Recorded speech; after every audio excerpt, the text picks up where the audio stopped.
बहुत समय पहले की बात है। दक्षिण भारत में एक नगर था जिसका नाम था विद्यानगर।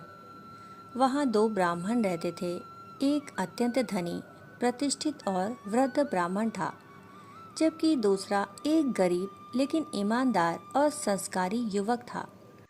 उस युवक के पास धन नहीं था, परंतु उसका हृदय सेवा और भक्ति से भरा हुआ था। एक दिन वृद्ध ब्राह्मण के मन में तीर्थ यात्रा पर जाने की इच्छा जागी। उम्र अधिक होने के कारण अकेले यात्रा करना उनके लिए संभव न था। उन्होंने उस गरीब युवक को बुलाया और कहा, बेटा, क्या तुम मेरे साथ तीर्थ यात्रा पर चलोगे? यात्रा लंबी है, बदले में मैं तुम्हारे भोजन, वस्त्र और आवश्यक खर्च का प्रबंध कर दूंगा। गरीब युवक ने इसे भगवान की कृपा समझा और तुरंत सहमत हो गया। दोनों तीर्थ यात्रा पर निकल पड़े। उस समय न कोई वाहन था और न ही यात्रा की आधुनिक सुविधाएं। लोग सैकड़ों मील पैदल चलकर तीर्थों तक पहुंचते थे। दोनों ने गया, काशी, प्रयाग और अनेक पवित्र स्थानों की यात्रा की। अंततः वे भगवान श्री कृष्ण की लीला भूमि वृंदावन पहुंचे। लेकिन रास्ते में एक दिन वृद्ध ब्राह्मण गंभीर रूप से बीमार पड़ गए। उनकी हालत इतनी खराब हो गई कि लगने लगा अब शायद उनका बचना मुश्किल है। उस कठिन समय में उस गरीब युवक ने जो सेवा की, उसे देखकर देवता भी प्रसन्न हो जाएं। उसने दिन रात एक कर दिया, स्वयं भूखा रहकर वृद्ध को भोजन कराया, उनके कपड़े धोए, पैर दबाए, उनकी देखभाल की और उन्हें कभी अकेला नहीं छोड़ा। वह चाहता तो उन्हें बीच रास्ते में छोड़कर जा सकता था, लेकिन उसने ऐसा नहीं किया। वृंदावन पहुंचने तक वृद्ध ब्राह्मण पूरी तरह स्वस्थ हो चुके थे।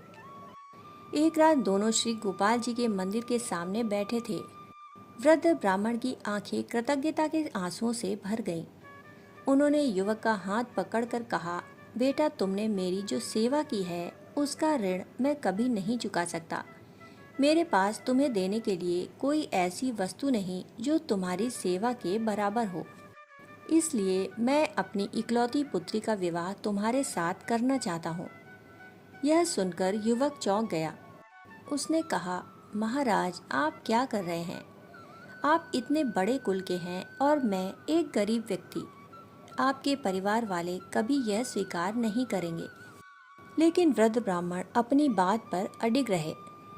युवक ने कहा, यदि आप सचमुच यह वचन दे रहे हैं तो भगवान गोपाल को साक्षी मानकर दीजिए, ताकि भविष्य में कोई विवाद न हो। वृद्ध ब्राह्मण ने भगवान गोपाल के सामने हाथ जोड़कर अपनी पुत्री का विवाह उस युवक से करने का वचन दे दिया। कुछ समय बाद दोनों अपने नगर लौट आए। शुरुआत में सब सामान्य रहा, लेकिन जब युवक ने विवाह की बात याद दिलाई तो पूरा माहौल बदल गया। वृद्ध ब्राह्मण के पुत्र और परिवार वाले क्रोधित हो उठे। उन्होंने युवक को अपमानित किया और घर से धक्के देकर बाहर निकाल दिया। पूरा गांव इस विवाद की चर्चा करने लगा। अंततः पंचायत बुलाई गई। पंचायत में जब वृद्ध ब्राह्मण से पूछा गया कि क्या उन्होंने कोई ऐसा वचन दिया था, तो वे अपने परिवार के दबाव में आ गए। उन्होंने सबके सामने साफ इनकार कर दिया। यह सुनकर युवक का हृदय टूट गया।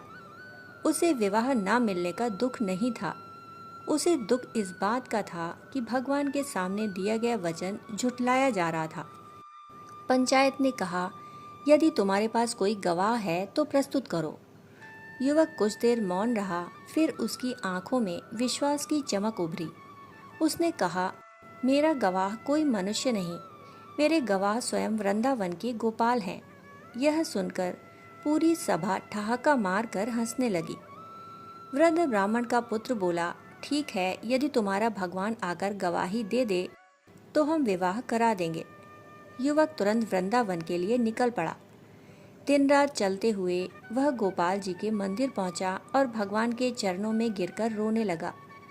उसने कहा, प्रभु, मुझे विवाह नहीं चाहिए, मुझे धन नहीं चाहिए, लेकिन यदि आज सत्य हार गया तो लोगों का धर्म और न्याय पर विश्वास टूट जाएगा। कृपा करके चलिए और सत्य की रक्षा कीजिए। उसकी सच्ची पुकार सुनकर मंदिर में चमत्कार हुआ। भगवान गोपाल की मूर्ति से मधुर आवाज आई।